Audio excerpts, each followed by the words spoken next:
Milijoni ljudi vsako leto obiščejo najbolj znane svetovne znamenitosti. Fotografirajo jih, občudujejo arhitekturo in nato odidejo. Kaj pa, če ti povem, da imajo nekatere od teh stavb skrivnosti in niso zapisane v turističnih vodnikih? Od skritih sob, skoraj pozabljenih sporov, do nenavadnih podrobnosti, ki so ostale skrivnost stoletja dolgo. V tem videu bomo odkrivali presenetljive skrivnosti, ki se skrivajo za znanimi znamenitostmi po vsem svetu. Preden začnemo, prosim, všečkajte ta video in se naročite na kanal. Po nam, ustvarjalcem vsebin, veliko pomeni. Hvala lepa in zdaj začnimo. Eifflov stolp v poznih 1800-ih se je hitro razširila novica o tej skrivni sobi. Veliko bogatih poslovnežev in pomembnih osebnosti si je želelo vstopiti, vendar jih je Eiffel skoraj vse zavrnil. Namesto da bi prostor spremenil v simbol razkošja, ga je uporabil za znanstvene eksperimente in resne razprave o inženirstvu ter tehnologiji. Eden najbolj znanih obiskovalcev je bil izumitelj Tomaž Edison leta 1889. Ob njunem srečanju na vrhu stolpa sta si izmenjala ideje o novih tehnologijah, ki oblikujejo sodobni svet. Zabavno je pomisliti, da medtem ko so tisoči ljudi spodaj na ogledu, v zasebni sobi, ki je skoraj nihče ne vidi, potekajo znanstveni pogovori. Do danes je še vedno mogoče videti rekonstrukcijo stanovanja v Eifflovem stolpu, vendar še vedno ni odprto za prost vstop javnosti. In morda je to razlog, zakaj ostaja eden izmed najbolj nenavadnih skrivnih delov tega slavnega spomenika. V stavbi, ki je postala simbol celotne Francije, eden izmed najbolj zanimivih delov ni viden večini obiskovalcev. Medtem ko milijoni ljudi vsako leto občudujejo Eifflov stolp, le redki vedo, da je na njegovem vrhu nekoč obstajal zasebni prostor, kjer so se srečevali nekateri največji umi svojega časa. In to nas spominja, da so včasih najpomembnejši deli zgodovine tisti, ki jih ne vidi vsak. In še danes še naprej dodaja edinstveno poglavje v zgodovino najbolj znane znamenitosti Francije. Sikstinska kapela. Med številnimi živahnimi mojstrovinami, ki jih imenujemo poslednja sodba, je ena figura, ki drži svojo lastno kožo. To je sveti Bartolomej, svetnik, ki je bil po tradiciji mučen tako, da so mu živo oddali kožo. To je opazno, ker veliko umetnostnih zgodovinarjev verjame, da je obraz na viseči koži pravzaprav obraz Michelangela samega. Leta 1990 je bila objavljena študija, ki je trdila, da je oblika, ki obdaja božjo figuro v znameniti prizor ustvarjenja Adama, podobna anatomiji človeških možganov. Od takrat je bilo veliko razprav med zgodovinarji, zdravniki in raziskovalci. Nekateri verjamejo, da je Michelangelo to namerno naredil, saj je bil znan po tem, da je že v mladih letih preučeval človeško anatomijo. Drugi pa pravijo, da je podobnost morda zgolj naključje. Pomembno je poudariti, da še vedno ni uradnih dokazov, ki bi potrjevali, da je Michelangelo vse to res namerno naredil. A prav to je razlog, zakaj se o Sikstinski kapeli še danes toliko govori. Minilo je več kot 500 leti, a v tej stavbi so še vedno podrobnosti, ki raziskovalcem postavljajo nova vprašanja. In morda je prav to resnična moč mojstrovine. Ne le da jo opazujemo, temveč vsaka nova generacija se naprej preučuje, razpravlja o njej in ji daje nove pomene. Spomenik Washingtonu. Gradnja spomenika se je začela leta 1848 izključno s pomočjo zasebnih donacij. Do leta 1854 je dosegel le približno 150 čevljev, kar je skoraj tretjina načrtovane višine, preden so sredstva popolnoma pošla.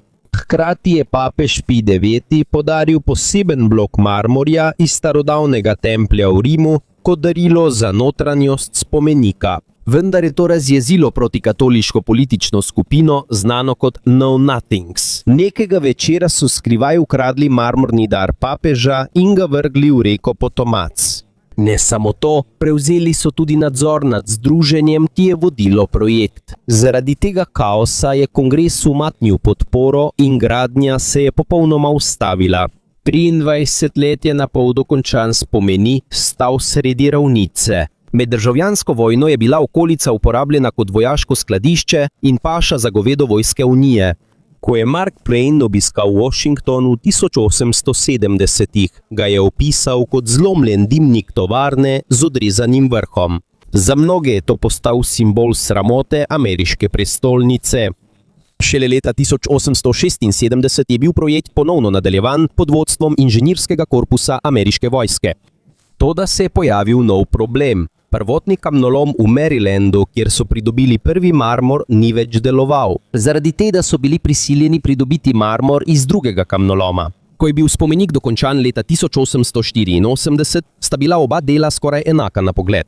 Oba sta bila iz belega marmorja in oba sta bila enako zglajena. Vendar pa se je skozi desetletja postopoma pokazala razlika v kemični sestavi obeh vrst kamna. Zaradi tega je postala razlika v barvi med zgornjim in spodnjim delom še bolj očitna. Do danes so te črte še vedno vidne na spomeniku. Tega ni mogoče odstraniti, ne da bi razstavili in ponovno zgradili velik del strukture. Tako je v vsaki fotografiji spomenika Washingtonu skrita zgodba o ukradenem darilu od svetega očeta, projektu, ki mu je zmanjkalo sredstev, in vojni, ki je ustavila gradnjo. Vse je zapisano v dveh različnih barvah marmorja. Poševni stolp v Pisi. Gradnja stolpa se je začela leta 1173. Skoraj takoj je začel toniti v mehko in glineno zemljo Pise. Do leta 1178, ko je bilo zgrajeno tretje nadstropje, je bilo že jasno vidno njegovo nagibanje. Namesto da bi ga podrli in začeli znova, so bili prisiljeni ustaviti projekt. Zaradi vojn med različnimi italijanskimi mestnimi državami je bila gradnja skoraj 50 let ustavljena. Ko so leta 1272 ponovno začeli z delom, se je novi arhitekt soočil s problemom, ki se je že dolgo poglabljal. Spomnil se je in razmišljal o načinu, kako bi popravil nagib. Če je stolp nagnjen proti jugu, bo naredil južni del nekoliko višji, da bi ga postopoma usmeril nazaj v pokončen položaj. Koncept je bil na papirju dober, vendar ni popolnoma rešil problema. Zgornja nadstropja so se delno obrnila v nasprotno smer v primerjavi s spodnjim delom. Toda medtem ko je to počel, je temelj še naprej tonil. Zaradi tega je nastala nenavadna oblika. Ko so poravnali celotno strukturo, to ni bil več preprost stolp, ki je bil le nagnjen, temveč stolp, ki se jasno ukrivlja navzgor. Leta 1372 so na samem vrhu postavili zvonik, ki je imel svoje prilagoditve, da bi zmanjšali učinek nagiba. Tudi število stopnic na severni in južni strani stopnišča se je razlikovalo, ker so eno stran večkrat dvignili. Z drugimi besedami, vsaka generacija graditeljev je znova in znova poskušala popraviti nagib stolpa. Toda vsak tak poskus je pustil novo sled v njegovi obliki. Tako da, če opazuješ silhueto poševnega stolpa v Pisi proti nebu, boš opazil njegovo nežno ukrivljenost. In tukaj postane zgodba še bolj nenavadna. Najbolj znana poševna stavba na svetu ni samo nagnjena. Pravzaprav je to stavba, ki se je počasi upogibala, medtem ko so jo ljudje skozi stoletja poskušali poravnati. Machu Picchu.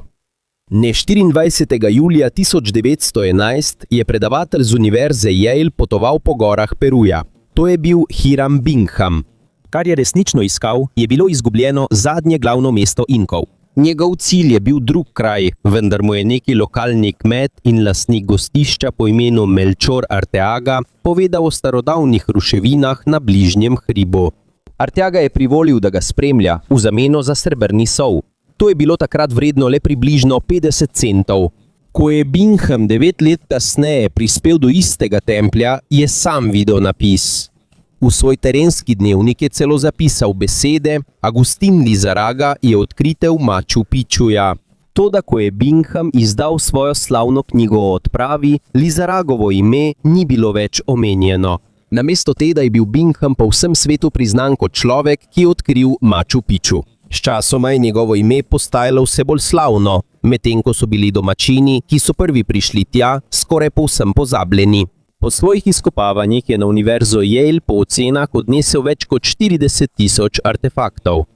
Med njimi so bili lonci, nakit, kosti in celo mumije. Skoraj stoletje je Peru večkrat zahteval vrnitev teh artefaktov. Nekateri so bili delno vrnjeni leta 2007, vendar so še danes nekateri predmeti še vedno na univerzi Yale. Včasih tisti, ki so dejansko prvi odkrili neko mesto, niso tisti, ki jih omenjajo v knjigah in na spomenikih. Namesto tega so to domačini, ki so tiho živeli in varovali skrivnosti svoje dežele skozi številne generacije. In morda je to ena največjih skrivnosti, ki se skriva za slavo Machu Picchuja. Partenon v Grčiji je simbol izjemne matematike in arhitekture starodavne Grčije. Več kot 2500 let velja za merilo klasične arhitekture. Vendar pa večina fotografij in opisov o njem ne pove ene stvari. Pravzaprav skoraj ni niti ene popolnoma ravne črte v celotni stavbi. Stebri, stopnice in celo vodoravni deli so rahlo ukrivljeni. To so namerno naredili arhitekti, ki so zasnovali Partenon leta 447 pr. št. Razumeli so nekaj o človeškem vidu, kar sodobni inženirji še danes preučujejo. Da bi izničili učinek te vizualne iluzije, so naredili zelo majhne spremembe v zasnovi. Celotna osnova Partenona je na sredini vsake strani rahlo dvignjena, približno za 6 cm. Stebri pa imajo na sredini rahlo izboklino, tehniko, ki se imenuje entaza. Zaradi tega, ko jih gledamo od spodaj, izgledajo popolnoma ravni. Šele v 19. stoletju so sodobni arhitekti opazili nekatere od teh skrivnosti. Ko je Charles Robert Coquerel izmeril stebre, je ugotovil, da so te krivulje zelo majhne, zato jih ljudje skoraj 2000 let niso opazili. Potrebne so bile natančne meritve, da so jih opazili. Kar je osupljivo, je to: Partenon izgleda popoln, ne zato, ker je popolnoma raven. Izgleda popoln, ker so ga namenoma naredili nepopolnega. Vsaka krivulja in majhno odstopanje sta bila skrbno zasnovana, da prevarata oko in ustvarita iluzijo popolnega ravnotežja. Več kot 2000 let je milijone ljudi občudovalo lepoto Partenona, ne da bi vedeli za skrivnosti, ki so skrite v njegovi zasnovi. Stavba, ki jo pogosto štejejo za simbol popolne geometrije, je v resnici mojstrovina načrtovanih nepopolnosti. Včasih prava popolnost ne izhaja iz popolne natančnosti, včasih izvira iz pametne uporabe majhnih napak.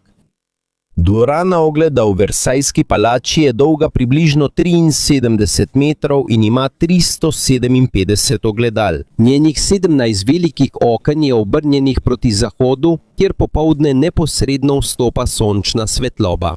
Na prvi pogled se zdi, da gre le za čudovit dizajn. Toda za Ludvika XIV. Je bila vsaka podrobnost del večjega načrta. Ludvik XIV. Je bil znan kot sončni kralj. To ni bil le vzdevek, ampak pomemben del njegove podobe kot kralja. Želel je pokazati, da je on središče moči Francije, tako kot je sonce središče sončnega sistema.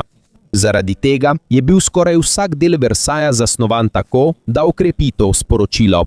V 17. stoletju so bila ogledala ena najdražjih in najredkejših luksuznih predmetov v Evropi. Takrat je Benetke nadzorovale proizvodnjo velikih ogledal. Toda Ludvik je na skrivaj spodbudil izkušene beneške steklarje, da so se preselili v Francijo in prenesli svoje znanje. Ko je bila dvorana ogledal dokončana leta 1684, je to služilo kot sporočilo za vso Evropo. To je pokazalo, da je Francija zdaj sposobna izdelovati izdelke, ki so jih prej izdelovale le Benetke. To je bila tiha, a zelo močna izjava o gospodarski moči države. Na vrhu sobe pa lahko vidimo 3 velike slike Charlesa Letatrumpunga. Lalaking painting ni Charles Le Brun. Te slike prikazujejo zmage Ludvika XIV. V vojni in diplomaciji. V skoraj vsakem prizoru je prikazan kot mogočen cesar ali božanski voditelj, ki presega vse svoje tekmece. Na prvi pogled se zrcalna dvorana zdi le čudovita soba, polna ogledal in zlatih okraskov. Toda za to razkošje se skriva izjemno prefinjen instrument moči in propagande. Veliki kitajski zid je dolg več kot 13.000 milj in poteka skozi gore, puščave ter različne vrste zahtevnih okolij. A še več, številni deli zidu stojijo že več kot 600 let in so še danes trdni. Leta 2010 so raziskovalci z univerze Zhejiang analizirali vzorce malte iz delov velikega kitajskega zidu, zgrajenih v času dinastije Ming. Ugotovili so, da je to prvi znani kompozitni malt v zgodovini sveta. Po njihovi analizi je ta malta močnejša, bolj odporna na vodo in bolj stabilna v strukturi v primerjavi z navadno malto. Prav tako to ni bilo naključno odkritje. Recept je bila pomembna skrivnost, ki so jo mojstri zidarji prenašali na vsako naslednjo generacijo. Stoletja so to znanje skrbno varovali, saj so vedeli, da jim daje veliko prednost pri njihovih projektih. Ključ do vsega je snov, imenovana amilopektin. To je vrsta polisaharida, ki ga najdemo v lepljivem rižu in drugih živili z visoko vsebnostjo škroba. To posebno malto so uporabljali že od 4. stoletja našega štetja. Ko je prišla dinastija Ming, je to postalo običajen del velikih gradbenih projektov. Poleg velikega zidu so to uporabljali tudi pri gradnji pagod, mestnih zidov, mostov in celo kraljevih grobnic v različnih delih Kitajske. Mestno obzidje Nanjinga, ki je staro več kot 600 let, je prav tako dokazano uporabljalo isto zmes. Tudi 800 let stari most Shaoxiang so odkrili, da ima enako vrsto malte. Dejansko so inženirji med obnovo mostu uporabili novo serijo lepljive riževe malte, narejene po starodavnem receptu. Zato danes turisti, ki obiskujejo kitajski zid, pogosto dotikajo kamnov, povezanih z materialom, ki vsebuje lepljivo riževo kašo. Več kot 600 let je že tam izpostavljen dežju, vetru in potresom, a vendar je do danes ostal trden in skoraj neomajen. In to so nekatere izmed skritih zgodb v ozadju najbolj znanih znamenitosti na svetu. Kraji, ki jih vsako leto obiščejo milijoni ljudi, a pogosto ne poznajo skrivnosti, sporov in nenavadnih podrobnosti, ki so postali del njihove zgodovine. Te znamenitosti nas opominjajo, da zgodovina ni le to, kar vidimo pred seboj. Pogosto so najbolj osupljivi deli zgodbe tiste podrobnosti, ki so skrite za zidovi, pod temelji ali v dogodkih, ki jih je čas skoraj že pozabil.